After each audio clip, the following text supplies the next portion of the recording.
Welcome to Kedem, and today the subject of our talk is rethinking the scrolls and the Bible. To do this, we are very glad to have today Dr. Kipp Davis. Welcome. Thank you. It's good to be here. Yeah. And we call Dr. Davis Dead Sea Scroll Detective. And besides his professional and academic and professional activity in academic, he has also his own YouTube channel where he is dealing mainly with the polemics and some high-level academic materials. For me, it's quite clear that there are a world of the scientific research and there is a world of religion. Yeah. And I don't see how they should actually interact. But we see that vice versa, a lot of religious speakers turn to the academic knowledge, turn to the scientific research, and especially in the field of Dead Sea Scrolls. And they're doing that, in fact, to prove this is the word of the God, actually. So why do you need science to prove that this is the word of the God? Oh, I mean that's a complicated question with a long historical answer, but I think from the start we live in a modern scientific world, and we are almost instinctive about our place within this scientifically modeled, constructed world. As a result of the Enlightenment and the Renaissance, our whole Western civilization is grounded in this, and this over time has eroded many of, in particular, I think for Christianity, it's eroded much of the confidence in Christian claims, because Christianity has always been grounded in an idea of history. There's historical bedrock, which supposedly ensures the truth of Christianity. The resurrection of Jesus is an historical event on which the Apostle Paul said, if it didn't actually happen, your faith is in vain. So, there's a lot of anxiety that I think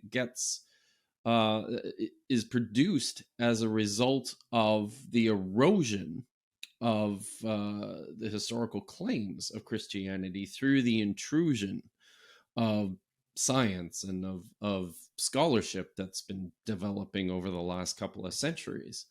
And the reaction to that has been largely to try to turn the tables on that and effectively create a new argument, a new sense of the validity of our religious claims, on the grounds that, yes, we can point to, the resurrection of Jesus as an actual historical event. Yes, we can point to, these events that are recorded in the scriptures and take away from them a real world in which these things actually happened. And problematically, many of these claims tend to be based on incomplete or misunderstood views about the sciences, and within my world, about history and about literature and about the transmission and the development of texts. Just I'm trying to understand the logic, and maybe you help me with that. So actually what they are saying is, for example, if we are going to the Isaiah scroll in the Dead Sea and we compare it to the current text which we have which I have on my desk, and they would say that it's almost identical. It's I see some claims it's 94% identical, and if it's so, then I can say that this text is very accurate. And if this text is accurate, then the other texts are accurate, and even the stories on Jesus, There are also the historically authentic stories, because we have a proof here as the text was almost not changed in the span of Yeah, 1,100 something years. I think you This is get it. the actually the what they tend to say. This is a popular claim, in particular among Christian apologists, Christian preachers, about maybe one of the most remarkable manuscripts that was discovered at Qumran. It was one of the first three manuscripts that were discovered sometime in 1946 or 1947, and sold to the Syrian Orthodox bishop, Metropolitan Mar Athanasius Samuel. And that is what's been called the Great Isaiah Scroll, which is a complete, intact copy of the entire book of Isaiah from chapter 1 all the way through to chapter 66. That was written sometime in the mid to late 2nd century BCE or early 1st century BCE. And I think when I watch the way Christian apologists talk about this manuscript, I think what some of the anxiety that they're trying to overcome with this, or one of the reasons there's a number of reasons they particularly like it, but one of them in particular is they're trying to combat this idea that all these prophecies that Jesus fulfilled, which are contained in particular in Isaiah chapter 53, we can have confidence that the prophecies were actually there before Jesus, because we now have this manuscript which contains prophecies from Isaiah chapter 53 written before Jesus was ever even born. For those who don't know,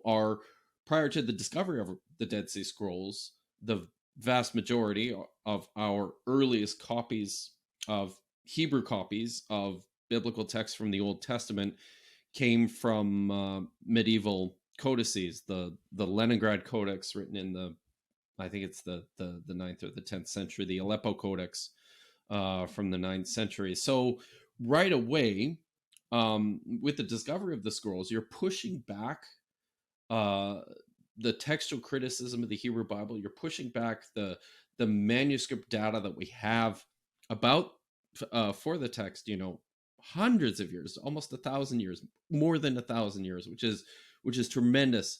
It's remarkable. So Christians have tended to latch onto that because of their commitment to the value, the importance of the text itself as the Word of God. This becomes incredibly significant for them.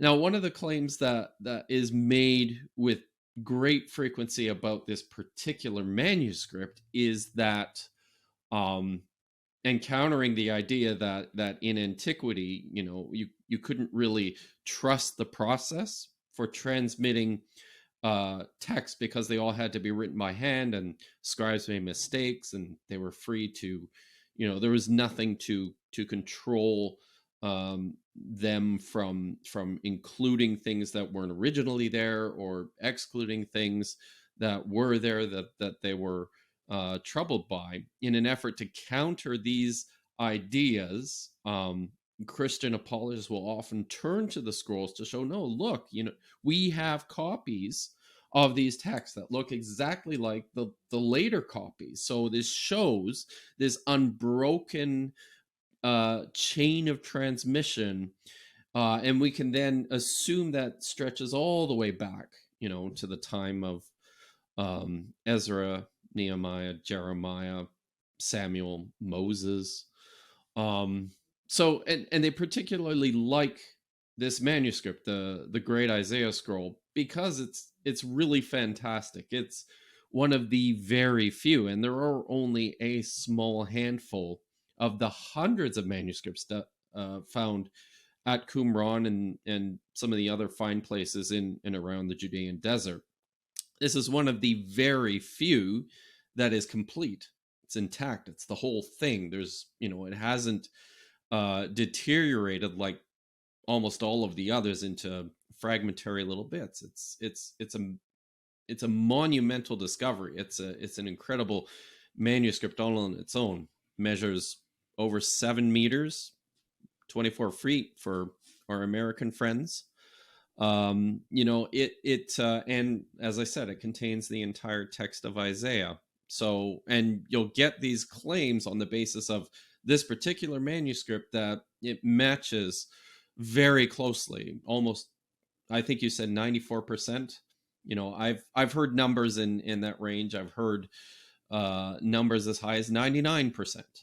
It matches our the later texts of the book of Isaiah, and any differences that you have within this manuscript compared to later copies of the book of Isaiah, it is claimed are just mere spelling conventions.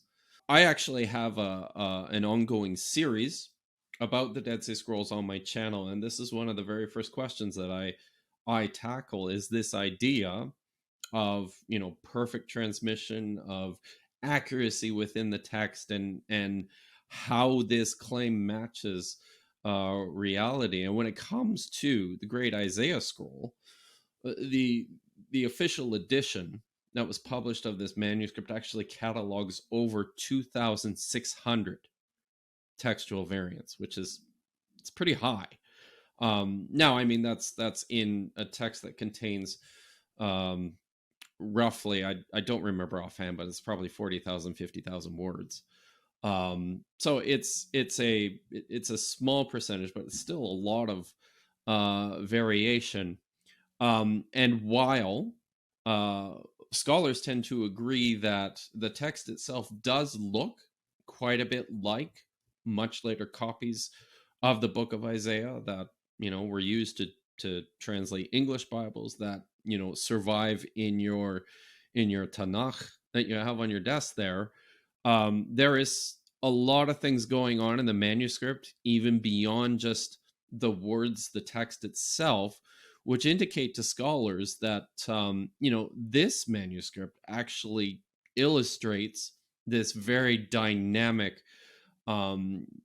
period of textual transmission, of fluidity, of scribal independence, and to make changes to the text that we've been talking about. So I like to, if I could, I'll just share my screen here now to start. I'm going to show a picture of the Great Isaiah Scroll, and anybody can look at this for themselves online. It's the entire text. What I often like to show when it comes to this particular manuscript, you guys can see this all right? Yes? Yes, we can see it. Yeah. Okay. So I have, do I need to make it bigger? I don't think I can, actually. So No, it's fine.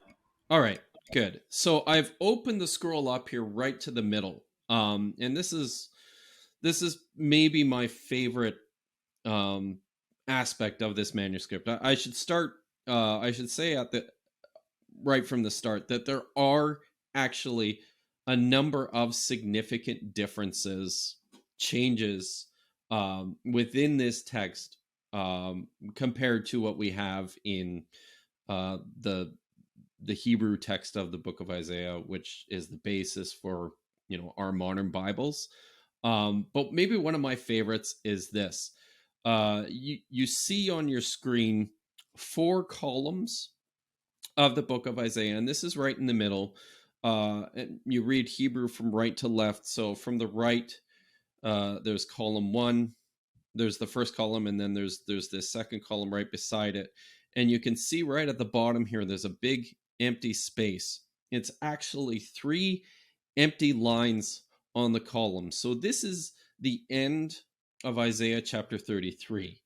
It's right in the middle of the book of Isaiah. There's 66 chapters in Isaiah, and the scribe has ended here and left all these blank lines, and it's also at the end of a sheet. So it takes individual sheets of animal skin that are ruled and then written on and then stitched together to create a long scroll. So this is the end of a sheet. You can see the stitching here right in the middle. And then the next column right beside it, right at the top, begins chapter 34. Now, what's really, really interesting, there's a few things that are really, really interesting about this. In the first place, when you see a break like this in a manuscript this old, and we have a handful of examples from the Dead Sea Scrolls which demonstrates this large break always indicates the same thing, and that's the end of a book, the end of a composition. So when we look at this, what we have here right away is a physical indication of the end of this book of Isaiah at the conclusion of chapter 33. And this aligns with what scholars for a long time have been telling us about the book of Isaiah, that it was composed over hundreds of years by basically supplementing older material with newer material. Scholars will talk of first Isaiah and second Isaiah and third Isaiah as an indication of how this book grew. And here we have an actual physical indication of an awareness of the fact that this is a different book than what follows it. But it's even more interesting than that, because some of the more recent scientific research on this particular manuscript indicates that this second half of Isaiah, starting in chapter 34 and going all the way in to chapter 66, was actually copied from a completely different scroll than the first part was copied. So whoever, copied this manuscript already had copies of Isaiah where, the first half was totally separate from the second half. And more than that, it was copied by a different scribe altogether. And we know that his copy was damaged because of, there are a number of places, it was damaged at the bottom because there's a number of places in the second half where he has left empty spaces, smaller empty spaces, and then somebody else has come along later on and filled in the what was missing, because on his copy the bottom of the scroll was missing lines. And based on the way that these places have been filled in, we also know that lots of this stuff he wasn't even reading off a scroll, but seemed to be filling in the blanks as best as he could from his memory of the text. So it actually preserves a pretty different text in a number of places. So what this manuscript shows us is that, unlike this idea that the book of Isaiah is just the same as it always was, and it's been copied faithfully for hundreds and hundreds of years, even before the first century. What this manuscript shows us is that no, that's not really what's happening at all. We have an example of a manuscript which had a different idea of what Isaiah was. It's like multiple books that were written by different people, and they're starting to piece them together.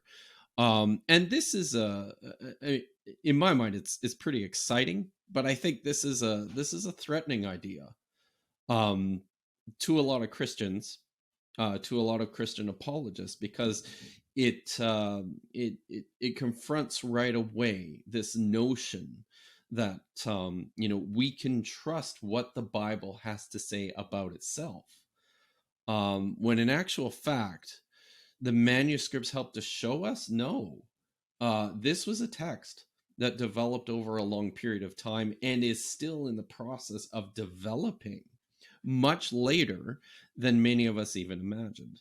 Do you find in the challenging or even potentially dangerous for the pure scientific research I would say the attention or even the involvement of the religion in the area which should be actually pure scientific, without any belief or any need to prove anything sacred. Yeah. So, um, yeah, this is. I would say most of the time, I feel like now one of the problems that we encounter, maybe it's not a problem, it's just the reality, is that most scholars of the text of the Bible, most biblical scholars are Christian or they're Jewish, and I would say by and large, within the guild of biblical studies, within the discipline, over its development of the last couple hundred years, uh, most people are pretty effective at making this distinction between what we can discuss as historians and scholars about the texts and about the religion, and my own personal beliefs about God. I would say the vast majority of scholars are very good at doing that. So you can get great scholarship from all sorts of people, no matter what they believe. But there certainly are instances in which apologetic ideas about the text make their way into scholarly discussions and can even dominate that. Um, you know, uh, One of the best examples of that, as far as I know, is uh, again, this has to do with a couple of manuscripts from the Dead Sea Scrolls. Famously, there is a pretty significant translational difference in Psalm 22 at verse 17, where the Hebrew text, and this is an important psalm because the gospel stories about the crucifixion of Jesus are based on the text of Psalm 22. It's writing, it's telling the story of Jesus' passion and his crucifixion with the imagery from this psalm in the background. And this is something scholars have long recognized. For uh, most Christians, this is an instance of fulfilled prophecy. The what happens in Psalm 22 is prophetic of what happened to Jesus, and it's miraculous. It's a sure sign of the work of God in the world. And one of the things that Christians like to point to is the Greek translation of Psalm 22, verse 17 in the Hebrew, I think, or 17 in the English, I think it's 16 in the Hebrew, where it says, uh, dogs surround me, evildoers fall upon me, they have pierced my hands and my feet. Now, this is really, really important for them, because this certainly sounds like what we read in the gospel of Jesus having, being being attached to the cross, nailed to the cross, through his hands and his feet. He's being pierced. You'll even hear a number of Christian apologists claim that the writer of this psalm could not have even known about crucifixion, because it's written hundreds of years before this execution method was invented by the Persians and perfected by the Romans. The Hebrew text of this psalm reads differently. In this particular verse, it doesn't say they pierced my hands and my feet. It says, like a lion, my hands and my feet. And most translators will supply the verb there, like, and have discussed this as, the result of some textual corruption. It's probably the text itself is probably not as it originally looked. So the idea here is that the psalmist is being mauled by lions. I think it was Brent Strawn who he wrote a really nice article about this a number of years ago. He said that the hands and the feet image is actually all that's left of the psalmist. You know, the lion is eating everything else, and all that's left are his hands and his feet. I quite like that reading of the passage. So, but there's a problem here, and for a long time, scholars have suggested that the Septuagint preserves a misreading. It's a mistranslation of this text.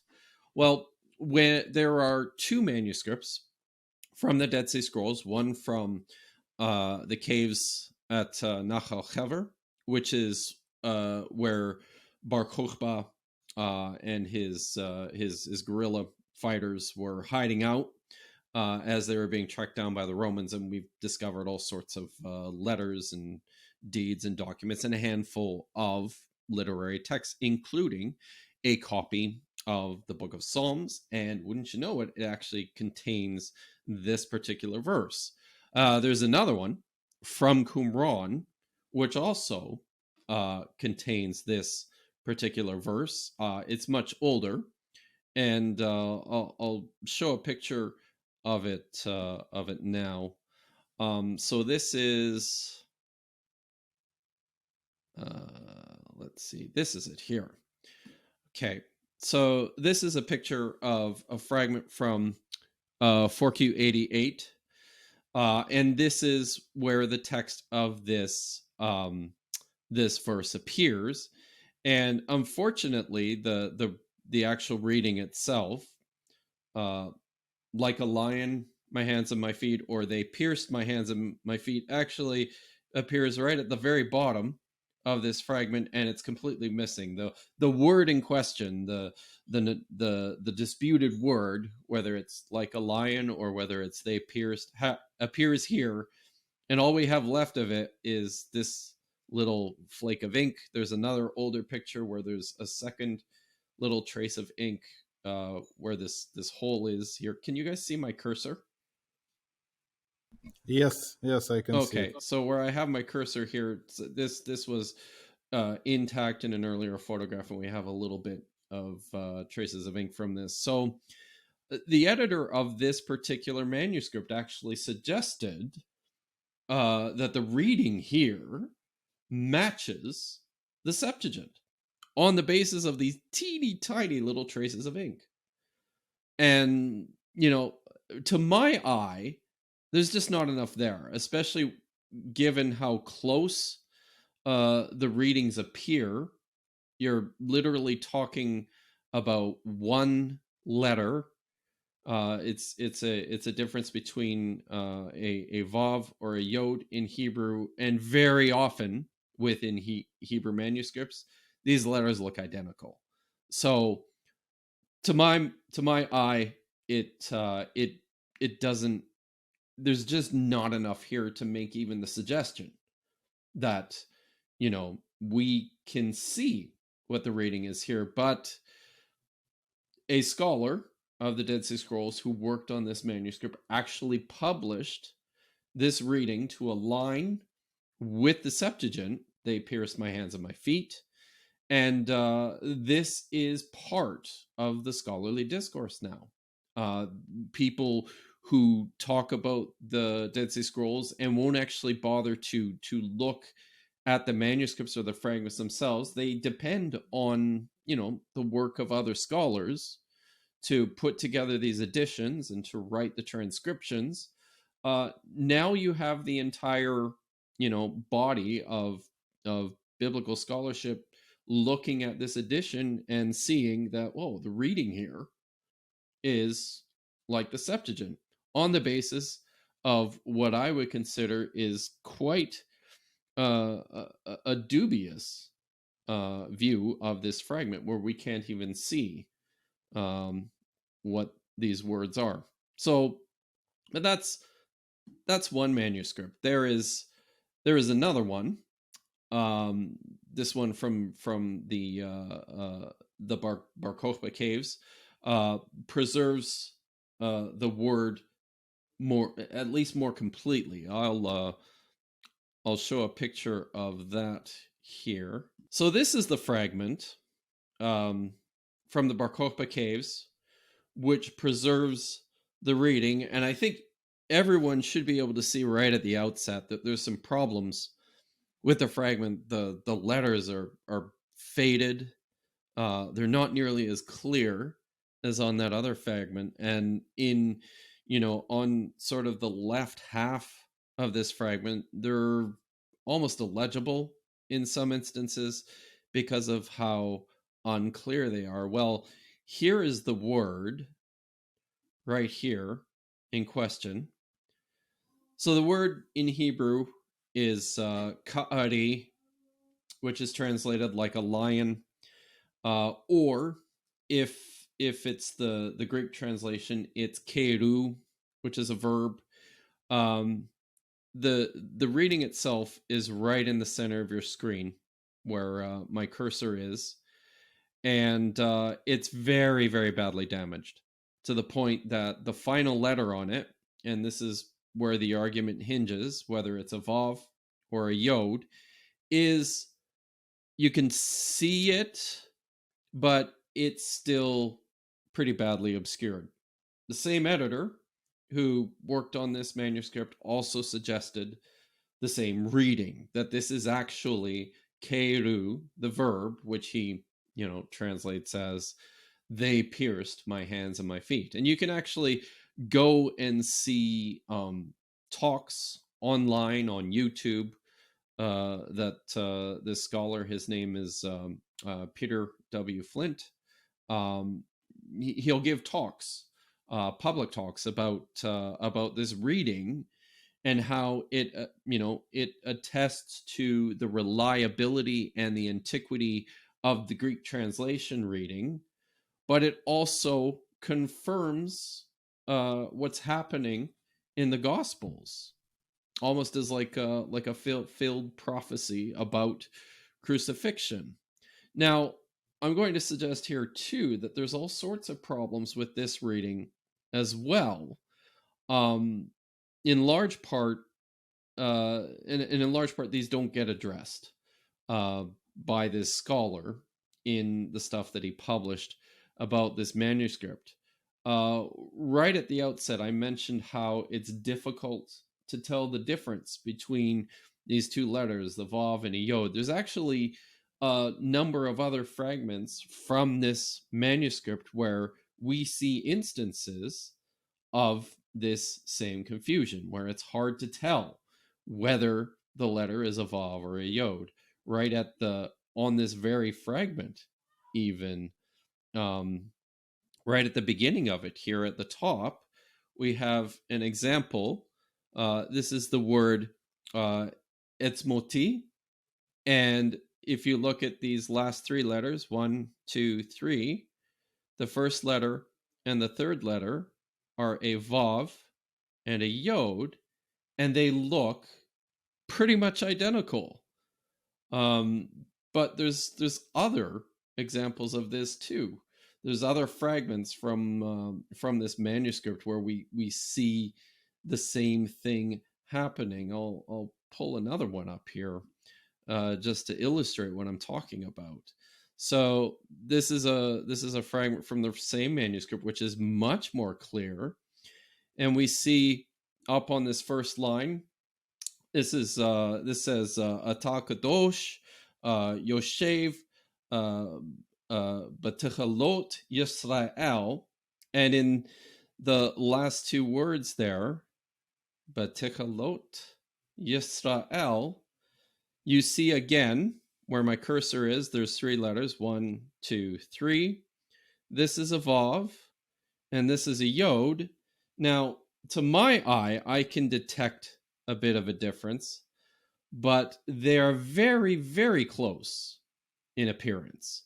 And when you're dealing with a fragment like that other one, which is so badly damaged, I would suggest it's kind of irresponsible to suggest a pretty controversial reading on the basis of such little evidence. But that's what we have ended up with. We have an actual scholar of the Dead Sea Scrolls who has published an official edition of these manuscripts in which he has indicated that this is an actual reading. And I would say, I don't see it. I don't think the science supports this. So these are the sorts of things that can potentially happen. Scholarship on the basis of faith does make its way into the academy, and it does produce problems. Dr. Davis, you contributed a lot to the classification of the Dead Sea Scrolls. And I think it's a key for understanding of this incredible library of the scrolls. So the way in which the scrolls are organized, and I would even say the way how they were found, retrieved from the caves, contributes to misunderstanding of what the collection is. And what is the place of the biblical text with the regard to this collection?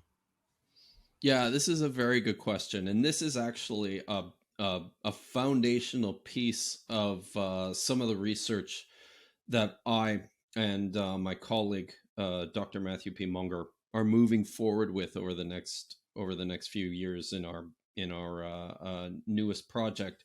So and I have to tell a little bit of the story of the discovery of the scrolls and how this contributed to the situation we have now. The scrolls were discovered at first in 1946 or 1947, as I suggested, in one cave. And then over the next several years, 10 additional caves at Qumran and caves at a site close by called Murabat were also discovered, containing numerous copies of, well, I should say tens of thousands of fragments of manuscripts. And with so much material, the first scholars who were tasked with working on the scrolls had to work from what they knew. So in terms of right away just sorting out what's there, they would get like just piles of random fragments brought in by Bedouin shepherds who had found them and taken them out of the caves, and they would purchase these things, and then the task would be to go through and clean them at first, and then attempt to see the text on them, and then on the basis of what they can see of the text, each individual fragment they would try to identify on the basis of what we know. Now, a good number of the fragments that came out of Qumran and these other caves contain texts that we know from our Bibles. So right away, scholars were separating fragments that came in as either biblical or not biblical. So anything that appeared in the Jewish Tanakh was identified as a quote-unquote biblical fragment, which became part of a biblical manuscript. Anything that was not Tanakh was classified as non-biblical. And then even further, these fragments that were non-biblical got classifications of their own.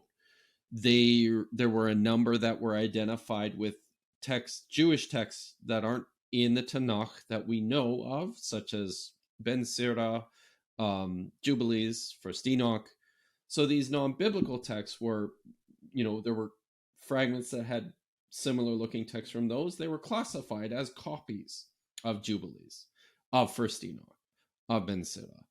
And then even beyond that, scholars started to develop ideas about the people who wrote and collected the scrolls on the basis of what many of these texts contain, and they started to develop further categories.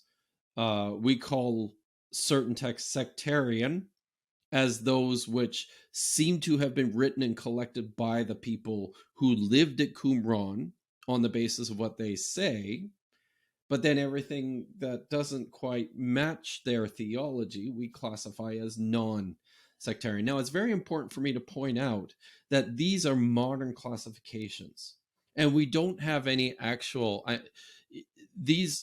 we don't have any indication that this is a system that they used. Now, a lot of my work has to do with the so-called biblical texts from Qumran. In total, we have somewhere between 200 and 250 individual manuscripts. And I need to clarify here that a manuscript can be just an individual fragment. It can be a complete or large copy, like 1Q Isaiah A. It can be a grouping of fragments, like I showed from the Nachal Hever Psalm scroll. But these are fragments that have been put together on the basis of the handwriting, but also on the basis of content. And from these, scholars have determined that this is what is left of a manuscript, an individual book.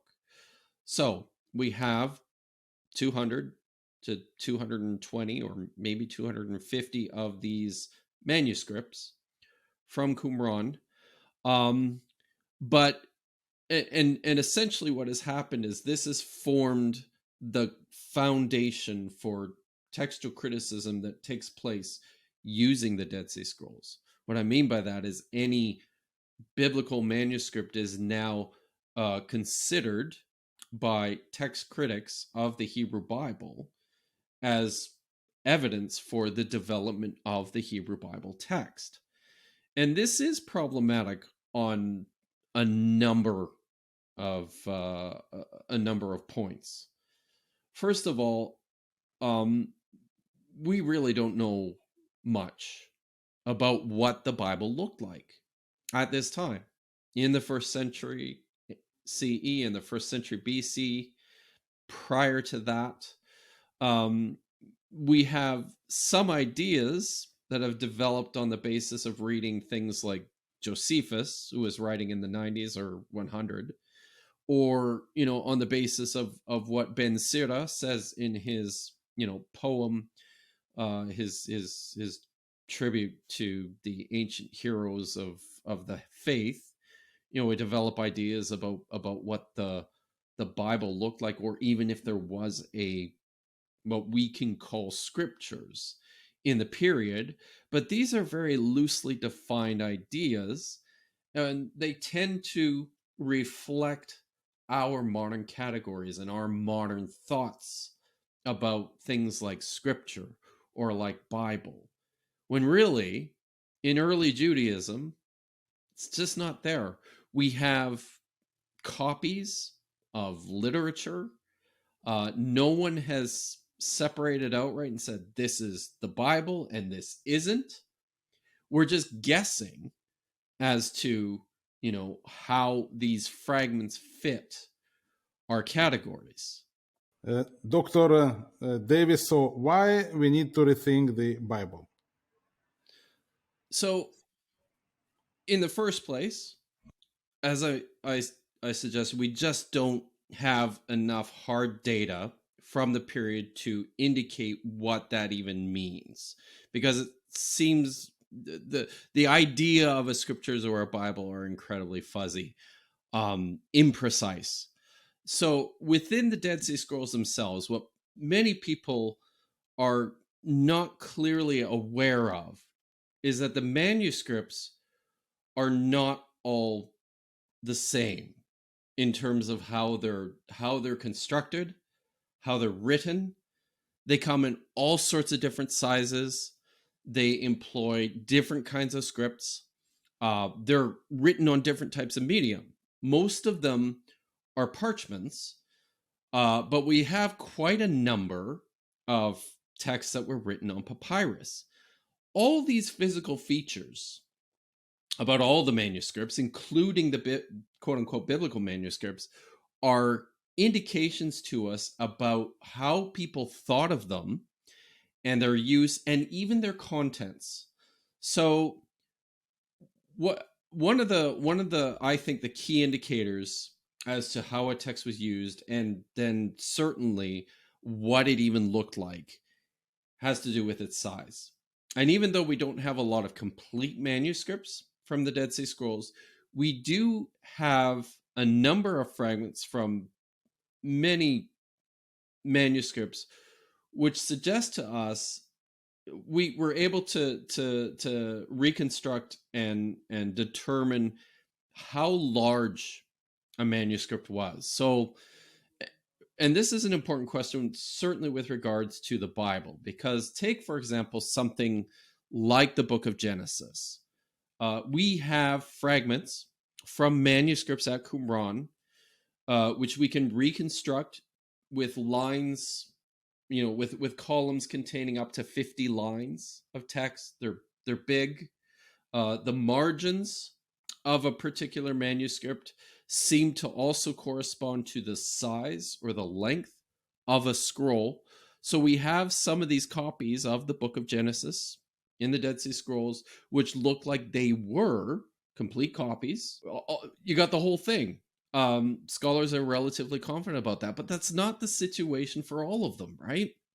There are lots of smaller manuscripts that just simply could not have contained the entire edition of the book of Genesis. It's just physically not possible. Their column sizes are different. They'll only have 15 to 18 lines in a column. The margins are smaller. Even the handwriting can be an indicator as to how a manuscript was used. So one of the things that we see within the scrolls, in particular with regards to Genesis, are copies that look like they just had the story of Joseph. Lots of material. And this seems to be been quite popular. There's a lot of fragments from quite a few manuscripts at Qumran, which contained, the parts of Genesis starting in chapter 37 and up to the 40s. So this suggests to us that this is just all that there was in this manuscript. Now, you have to ask the question, is this a copy of the book of Genesis, or is this something else? And we see this with all sorts of text within the Dead Sea Scrolls. For the book of Isaiah, I already showed you how it was divided in the middle, chapters 1 to 33, and then chapters 34 through 66.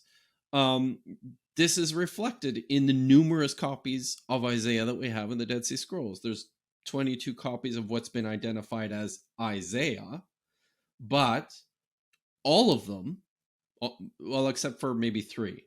So all of them except for 3 or 4 manuscripts contain either only stuff from the first half of Isaiah or stuff from the second half of Isaiah. So are these copies of Isaiah, or are they something else? The book of Deuteronomy is one of my favorite examples of this, because we have copies, again, of complete text of what looks like the whole book of Deuteronomy, but at the same time, you also have smaller manuscripts with, smaller portions of text in the book of Deuteronomy, most particularly the Song of Moses that appears in Deuteronomy chapter 32 was very popular, and scholars for a long time have been agreed that the Song of Moses in Deuteronomy 32 was an independent composition, either as part of the core of Deuteronomy that was later expanded, or it was added to the book of Deuteronomy at some point in the transmission history. We have a handful of manuscripts that are just that. It's just the Song of Moses, plus little bits of other things here and there that have been classified as copies of Deuteronomy, and they're not. It's the Song of Moses. So this suggests to us right at the outset that there are large copies of what we understand to be biblical texts at Qumran, but that's not all that's there. There's all sorts of stuff that we have talked about as Bible, which probably wasn't Bible at all. Smaller manuscripts containing texts that look like they made it into or part of the Bible that were all on their own. And for my colleague and I, Dr. Monger, we have become convinced that this really prompts us to rethink how we're just dealing with this question of Bible and of literature in the Dead Sea Scrolls, and for early Judaism as a whole. One of the ways to handle this in the past by scholars is to talk about these texts as excerpted, as in you're pulling stuff out of the Bible and you're copying it separately. We feel that the more practical way, the more pragmatic way to handle this is to treat them as what they are. They seem to be their own copies of their own works, and this dramatically affects the way that we're going to start talking about scripture or Bible in the period, because we have all sorts of different ways of collecting literature that doesn't seem to conform to the idea of final forms of the text. I think it's particularly interesting that they have all sorts of ways. We have copies of the Song of Moses that exist alongside copies of the complete book of Deuteronomy. And one of the things that we discover with this too is the way a manuscript seems to have functioned also affects the text itself. Psalm 32, or sorry, Deuteronomy 32 is particularly famous for preserving an ancient reading in verses 8 to 9, which reflect ideas about polytheism in ancient Israel. The text there says, when El Elyon separated the nations, he divided them amongst the sons of the gods. And Yahweh's portion was his people, Jacob, his allotted inheritance. This is how the text originally read, and we know it from the Masoretic text because it's changed it, so it no longer reads sons of gods, it reads, or sons of God, sorry, it reads the sons of Israel. So El Elyon apportioned the nations, and he divided them according to the sons of Israel. Now, importantly, this helps to sanitize or whitewash this idea of polytheism in ancient Israel. But there's something else that's going on here within this manuscript that's really important to the question of biblical texts and to the development of texts. So what's happening, the manuscript that contains this very ancient reading is one of these copies of just the Song of Moses in Deuteronomy 32. And what we see happening, and this is something we observe taking place throughout all sorts of copies of texts, where as time marches forward and as people are copying texts and expanding their library, they have to start harmonizing things that appear to be quite different. Contradictions, discrepancies in terms of history or ideas. And this is exactly what's taking place here. Within the Song of Moses, in an effort to bring it into conformity with what's taking place in the rest of Deuteronomy, you have to talk about dividing the nations according to the 70 sons of Israel. This is an idea we see reflected in Genesis. It appears in, I think it's Deuteronomy chapter 9. It talks about the nations being divided according to the number of the sons of Israel. So that's what the scribe is doing, is he's looking at this ancient Song of Moses and going, oh, well, this doesn't fit. I have to change this in order to bring it into alignment with the larger text of Deuteronomy. But when you have a manuscript of just the Song of Moses, because people don't think of it on its own as part of Deuteronomy, it's its own thing, right? And because it's its own thing, you don't have to harmonize it with this other scroll, so these sorts of readings survive.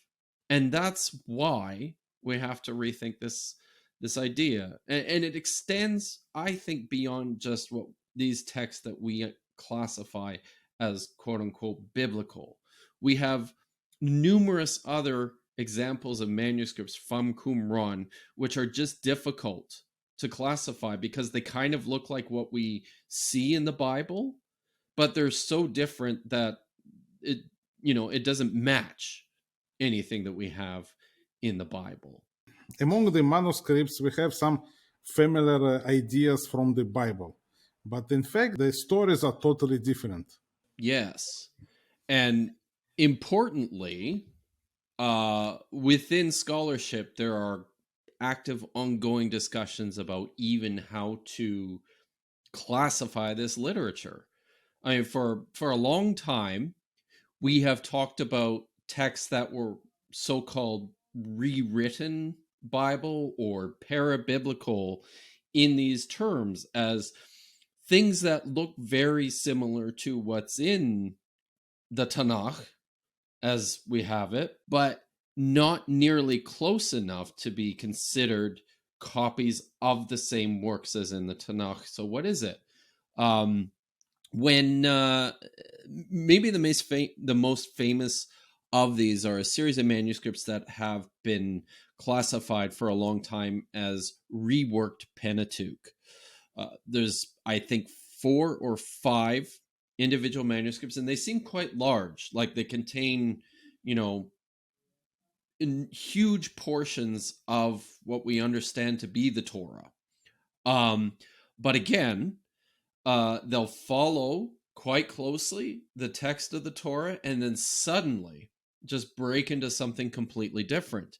And because scholars, working on these, this was Emmanuel Tove and Sidney White Crawford in the late 80s and the 1990s, when they were working on these manuscripts, because they couldn't reconcile them closely enough to any copies of Genesis or Leviticus or Numbers, they designated them as not biblical, but as rewritten Bible, which were,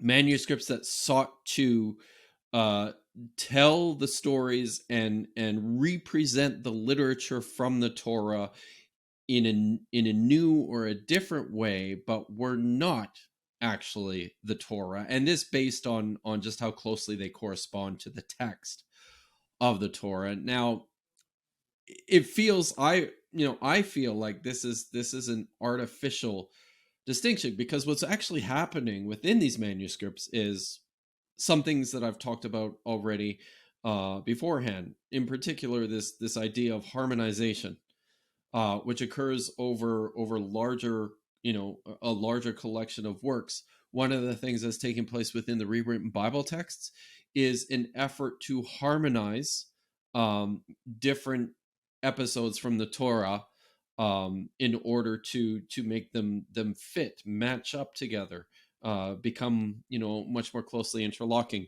One of the best examples of this is in the story of the Israelites passing through the territory of the Edomites. There's 2 versions of this. One appears in Numbers, one appears in Deuteronomy. What you have in the rewritten Bible text is a mashing of them together. They've just thrown all this stuff together and made like a much more seamless, consistent retelling that aligns with these 2 separate books. But you have other things going on in these rewritten Bible texts as well. In one of the copies, it's got text from, it's Leviticus chapter 2, where it's, giving a list of the feasts that are celebrated by the Israelites, and then suddenly within Leviticus chapter 2, you've got like a full paragraph. It's fragmentary, unfortunately, so we don't have the whole thing, but we have at least a full paragraph of completely new, completely different material, which outlines the celebration of festivals of wood and festivals of new oil. So these 2 festivals that appear nowhere in any of the official listings of Israelite festivals appear in this manuscript, and importantly are included in this manuscript as mandated by Moses as feasts that you should be celebrating. So it's fairly obvious that for the writer of this particular manuscript, one of the ways to ensure that you're legitimating your own festivals is to just, add them to the official listing as was supplied by Moses. But this is the kind of thing that we see taking place, and you have to raise questions. Well, what is this? Is this Bible? Is it something else? It's a large, they're large manuscripts. They're important manuscripts.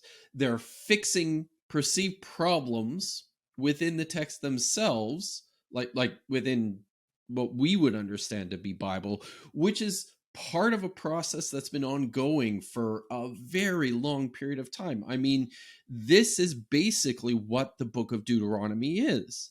The book of Deuteronomy is a rewritten version of the covenant code because there's problems with the covenant code that need to be fixed, need to be updated.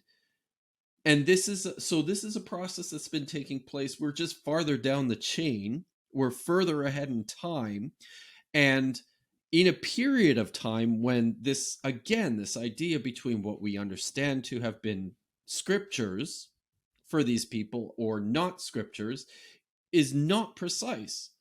It looks, for all intents and purposes, that there's no reason why they wouldn't have considered this a copy of scripture. But we have all sorts of copies like this. I did my whole PhD dissertation working on a set of manuscripts that have been identified as the Apocryphon of Jeremiah. Contains narrative portions from that look very similar to what appears in Jeremiah chapter 49. It's got some prophetic material that looks similar to things that Jeremiah said, but also other prophets. And then it's got this whole other thing, this whole other apocalyptic prophecy that looks similar to what you see in the book of Daniel. But what is it?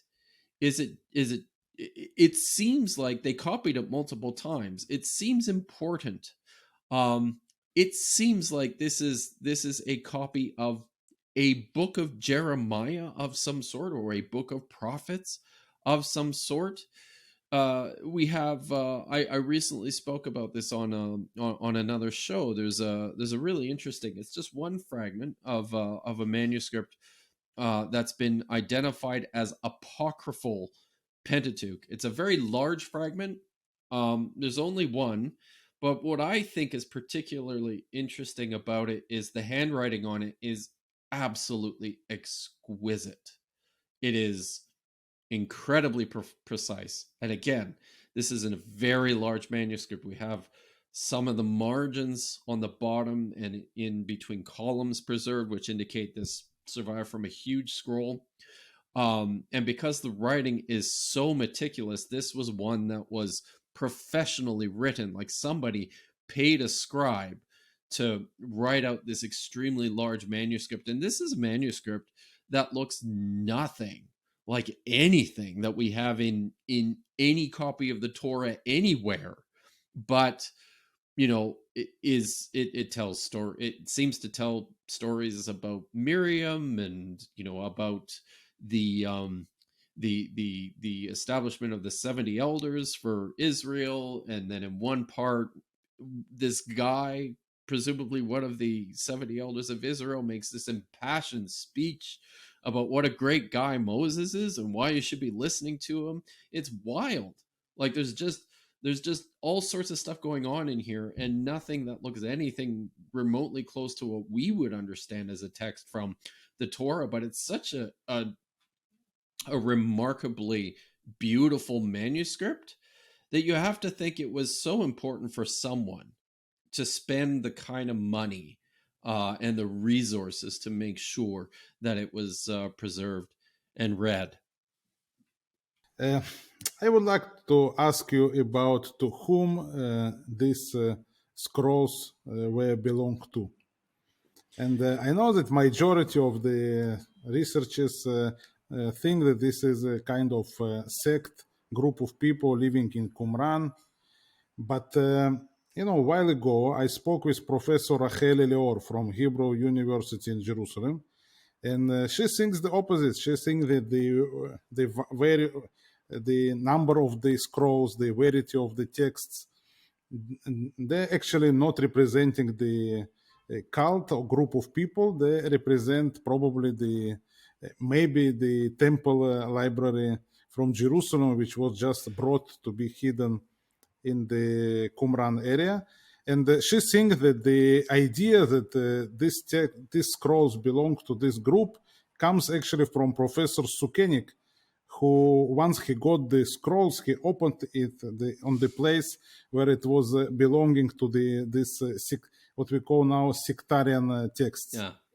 So she says, and she said, okay, this is the sect and the Qumran sect, and this is how all these things initiated. And she says, if it would be if the scroll accidentally would be open on other place, maybe we would be today in a different approach to this text. What is your take on that? Yeah, this is an important question, and it's a significant problem. It's just not just Sukenik. I think Roland DeVoe had a lot to do with the way that we think about the text. Roland DeVoe was the Dominican monk at the École Biblique, the Dominican French archaeology school in Jerusalem, that did all the excavating of the site, which is and a number of the caves. So just to some of this, you're right, is the happenstance of discovery and the way in which these manuscripts were handled and published over time. And just to kind of give people an idea, so the reason there are 11 caves which are identified with the site of Qumran, and there's a couple of reasons for thinking that they're identified with this particular site. They're relatively close in proximity, within a 1.5 kilometer radius of the site. Quite a number of the caves are actually very, very close to the site. Cave 4 is literally a couple hundred meters away from the actual site, and that's where most of the manuscripts were housed. There are copies of texts from the different caves, which all same types of literature. So you have copies of like the War Scroll from Cave 1 that also appear in Cave 4. You've got copies of the Horeo from Cave 1 that also appear in Cave 4. And then, copies of the Temple Scroll in Cave 11 that also appear in Cave 4. So this is, and then again, lots of there seems to be some common ideology taking place. And then scholars tend to identify the ideology and the theology with the location on the basis of what Josephus tells us of the Essenes living, in the Judean desert, and then Philo tells us of the Essenes living near En-Gedi. So they're putting all these pieces together in an effort to connect the manuscripts in total to the site itself. And you're right. I mean, I think there are some problems with this idea. One of the things that I set my focus on right away with this question is an amazing manuscript called the Copper Scroll, which was discovered in Cave 3, which is on the bluffs kind of above and to the north of the site of Qumran. It contained, a handful of manuscripts, nothing close to what they found in like Cave 4 or even in Cave 11. But this remarkable